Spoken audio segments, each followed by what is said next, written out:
1380 to the White House. While en route from New York to Dallas last month, an engine failure crippled the aircraft.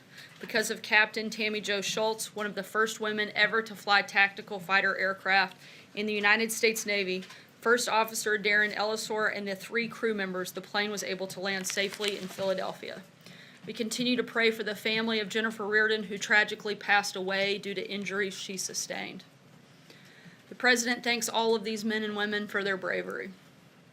Lastly, we strongly condemn yesterday's suicide bombing in Kabul. More than 35 people were killed, including at least 10 journalists. These journalists were in the area to cover a bomb blast when a second explosion occurred. Afghanistan's press corps is a powerful illustration of how that country has transformed. There's absolutely no justification for such a senseless and heinous act. And with that, I will take your questions. John? Sarah, the President has had a suggested list of questions from the Office of Special Counsel since somewhere near the beginning of March.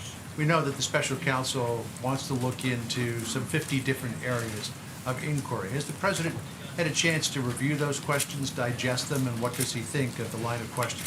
As with all questions of this nature, I would refer you to the President's outside personal attorneys, Jay Sekulow and Rudy Giuliani. Okay, Sarah. Sarah, can you tell us what the President's level of confidence is in Chief of Staff Kelly, and is he under serious consideration to be the next nominee for the Veterans Affairs Administration? No, he is not being considered as the VA Secretary. Both the President and the Chief of Staff are very happy with his position that he currently holds, which is Chief of Staff to the President at the White House. And I would refer you back to General Kelly's statement that he put out yesterday, specific to the comments, allegations about comments that he'd made. I spend more time with the President than anyone else, and we have an incredibly candid and strong relationship. He always knows where I stand, and he and I both know this story is total BS. I'm committed to the President, his agenda, and our country.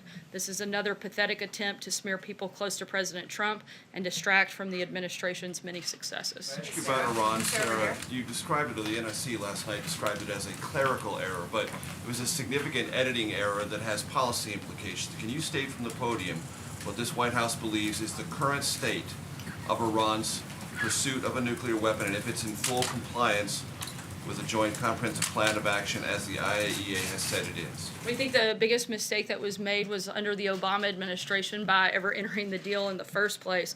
The typo that you referenced was noticed, immediately corrected, and we are focused on moving forward on the safety and security of our country. But you assert what that says, that there is no current program in Iran, and that it is in compliance with the deal, at least as it's negotiated, correct? Well, the problem is that the deal was made on a completely false pretense. Iran lied on the front end. They were dishonest actors, and so the deal that was made on things that weren't accurate.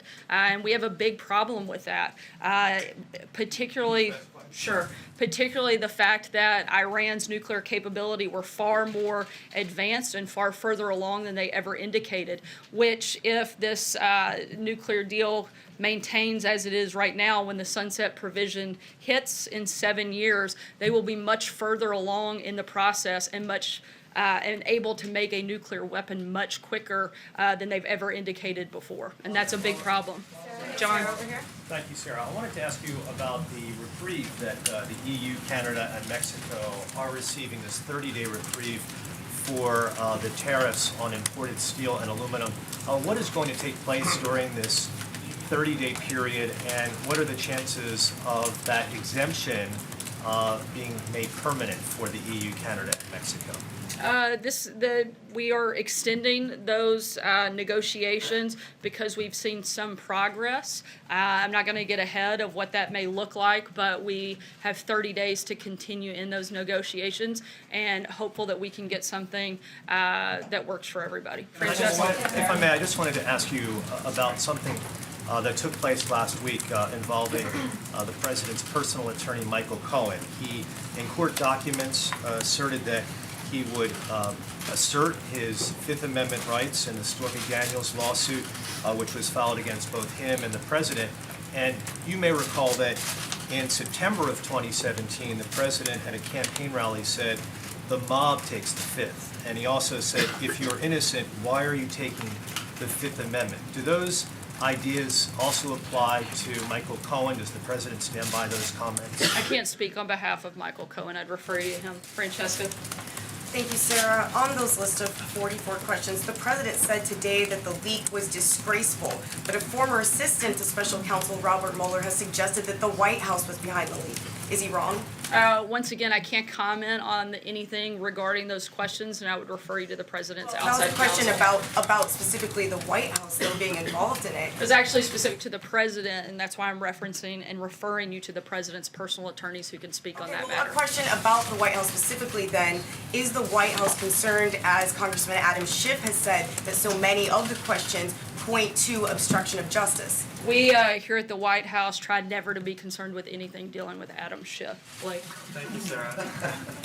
Let me point you back to what John had started on with the tariffs. Wilbur Ross, the Commerce Secretary, had said earlier today, quote, "If we're going to impose it, we're going to have to do it pretty soon or else people will start gaming the system."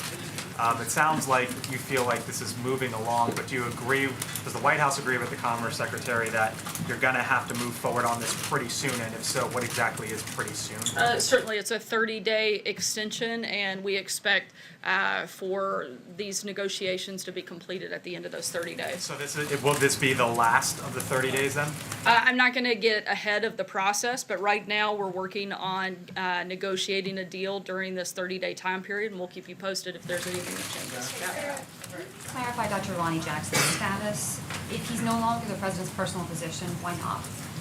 He's still a active duty Navy doctor assigned to the White House, but upon his nomination to the Department of Veterans Affairs as the secretary, an acting doctor was put in his place, and Dr. Connolly will remain there. Why is that though? Why not bring him back in that role if the president was so happy with his Again, work? Dr. Connolly had already assumed that role, but Dr. Jackson continues to be an active duty Navy doctor that's assigned here at the White House, where there are a number of doctors that are part of the White House medical unit. And does the president have any response to the defamation suit filed yesterday by Stormy Daniels? I don't have anything for you on that. Thanks. Two questions for you. Why did Keith Schiller, who was a White House employee at the time, go and take medical records from the president's personal doctor last year? As is standard operating procedure for a new president, the White House medical unit took possession of the president's medical records. It was characterized as a raid. Is that your understanding of what happened? The doctor seemed to be pretty upset about it. No, that is not my understanding. And my second question, Sarah, just relates to the... Actually, this is your third question. No, follow-up. Thank you. You talked about, you made very clear you don't want to get into this list of questions from the New York Times, which is fine, but the president has tweeted about it. He's talked about how none of these questions relate to collusion, but that's not true. Over a dozen of them do. We've talked about accuracy from the president in the past. Why is he mischaracterizing these reports? Once again, I'm not going to get into the back and forth on matters involving the special counsel, and I would refer you. Question involving the special counsel, that's the president. It certainly has implications with the special counsel, and I'm not going to get into a back and forth on it. I refer you to the president's personal attorney. Sarah, just to follow up on Hallie's first question, there are some today who are essentially saying that what has happened with the president's former personal doctor was a burglary. The way Keith Schiller busted in and I essentially... don't know if some, I think there's one, but not some. Well, what's your response to that characterization? Once again, that it would be a standard procedure for the president and newly elected president's medical records to be in possession by the White House medical unit, and that was what was taking place, is those records were being transferred over to the White House medical unit as requested. If I could ask a second question, there are some allies of the president's up on Capitol Hill who are apparently drafting articles of impeachment for the Deputy Attorney General, Rod Rosenstein. Is it the president's belief that Rod Rosenstein has either committed a high crime or a misdemeanor? I'm not aware of any belief of that. Does the White House then not endorse that drive? Would the White House call on these members not to pursue that? I haven't seen the specific document, but we don't have any personnel announcements, and we're continuing to move forward with the Department of Justice. Sarah, there are two questions. There are questions percolating about James Shaw Jr. And the president. The president has he called him? Is he planning on meeting with him? He's talking to heroes. He had the heroes of the Southwest flight in the Oval Office today. You said something about James Shaw Jr. last week, but is the president himself going to reach out to him? Will he come to the White House? My understanding is that there has been an outreach effort to bring him here to the White House, and I'll keep you updated on that as I have more information. Okay, and second question.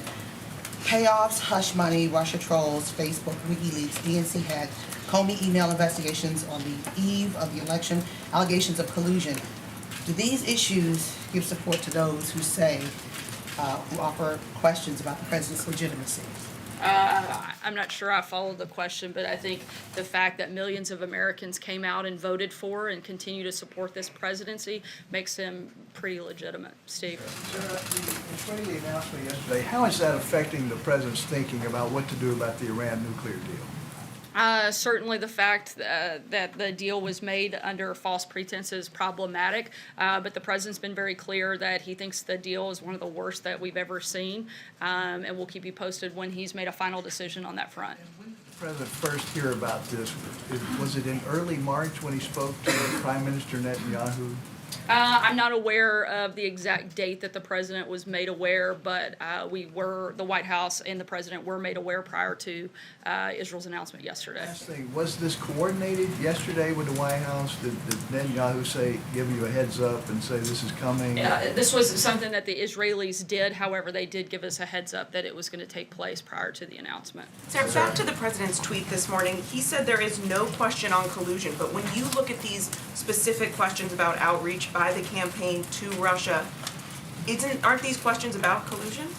Once again, I'm not going to get into a back and forth about questions leaked or anything having to do with the special counsel, and I would refer you to the president's attorney. And just one more, does this list factor at all into whether or not the president will or will not speak with the special counsel? Once again, I would refer you to the president's outside counsel. Sure. But in terms of that, though, the president has said before several times he would like to sit down with the special counsel. Where is he on that? Do you believe he has made up his mind on that? Again, I would refer you to the president's outside counsel to. At all, do you think? Again, I'm not going to get into back and forth on any matters related to the Let me special try a different counsel. topic if I can. On the NSC, the NSC says it was a clerical error.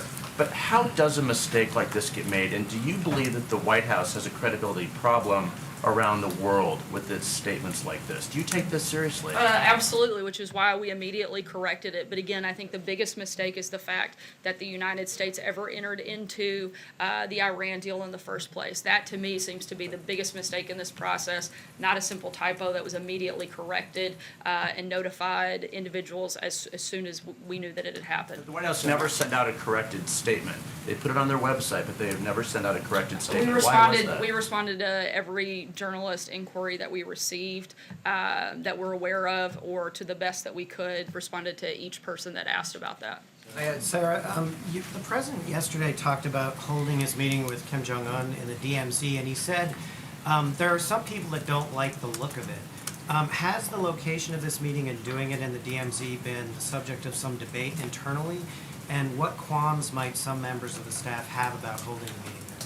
I'm not going to get into the deliberations on this at this point, but the list has been narrowed, as the president said, and we expect to have an announcement on that soon. Can I ask one more follow-up on Iran?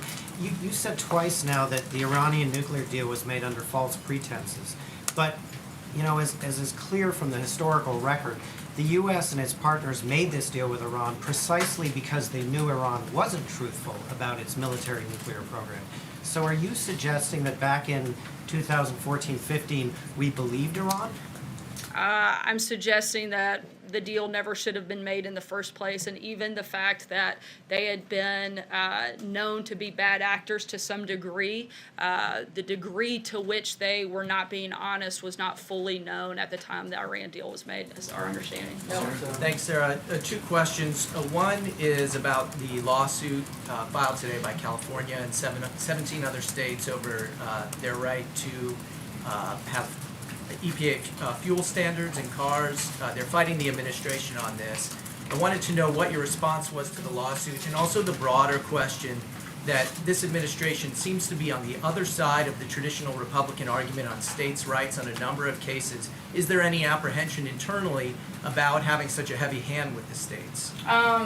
Certainly the administration supports state rights. In regards to the specific lawsuit, we're reviewing that, and we'll let you know when we have a statement out. And the second question was about the NRA meeting this week. There are a lot of Americans who say this is an insensitive time to be speaking to the NRA, given the epidemic of gun violence, which the president himself has talked about. What's the administration's response to that? Why make the decision to speak at the NRA now? As the president has said before, a lot of presidents have not spoken before the NRA at their annual convention. Certainly, as we have indicated on many occasions, safety is a big priority. Security is a big priority for the administration. But we also support the Second Amendment and strongly support it, and don't see there to be a problem with speaking at the National Rifle Association's meeting. Aisha. Thank you. You mentioned earlier, or you were asked about VA secretary. Where does the White House stand in that decision-making process? Are you guys talking to potential candidates now about that position? We are, and the president will be meeting with a number of individuals over the next couple of weeks, and we'll keep you guys posted as we get further in that process. John? Yeah, thank you, Sarah. In his recent appearance on Fox and Friends, the president offered a vague criticism of the Electoral College and suggested reform was in order.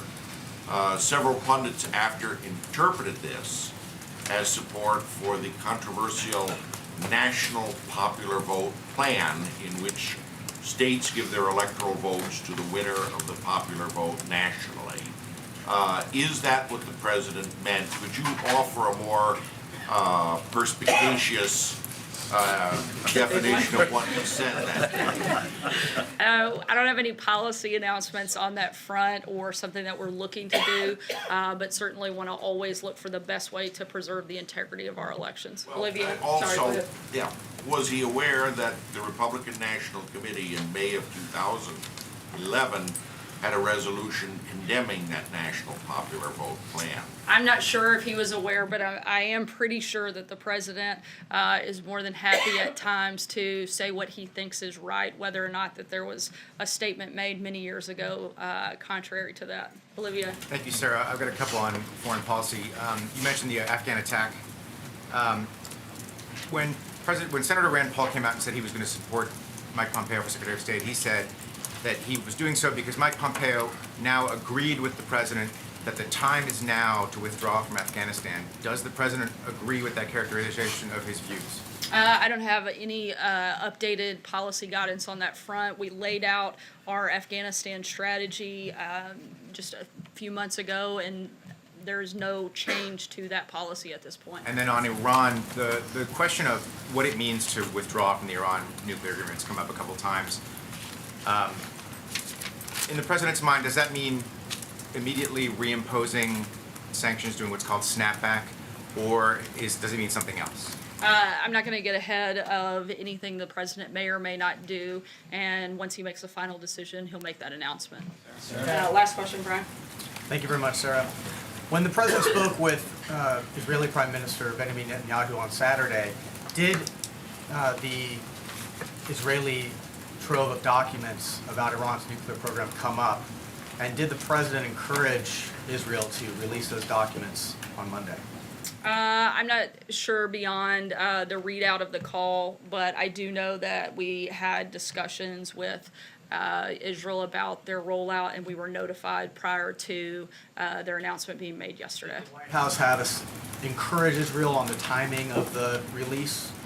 I'm not aware of specific coordination on the timing, but we certainly supported their announcements and supported their efforts. Was there a desire by the White House to have Israel release these documents in order to influence the domestic debate here in the United States, in order to paint the deal in a different light?